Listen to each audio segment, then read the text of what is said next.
আজি ভিডিঅ'টিত মই আপোনালোকক দেখুৱাই আছো উন্নত মানদণ্ড জাহাজী কলৰ থোক দেখিছে কিমান ধুনীয়াকৈ কলবিলাক লাগিছে আখিবিলাকত দেখিছে আৰু এই গছজোপা চাওক কিমান ধুনীয়া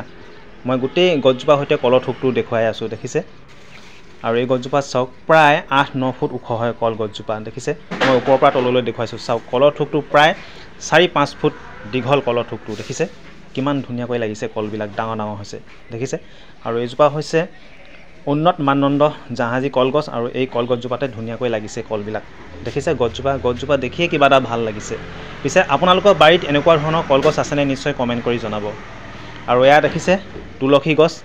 কিমান তুলসী পুলি ওলাই আছে দেখিছে কি তুলসী বুলি কয় মই নাজানো যদি আপোনালোকে চিনি পাই নিশ্চয় কমেন্ট কৰি জনাব ৰ'দটো পৰি থকা কাৰণে ভিডিঅ'টো ভালদৰে কৰিব পৰা নাই আৰু এইজোপা হৈছে ধতুৰা ফুল গছ দেখিছে ধতুৰা ফুলবিলাক কেনেকৈ ফুলি আছে বহুতে ধতুৰা বুলি মানে নামটো শুনিছে কিন্তু ধতুৰা গছ বা ধতুৰা ফুল দেখা নাই দেখিছে মই আজি আপোনালোকক দেখুৱালো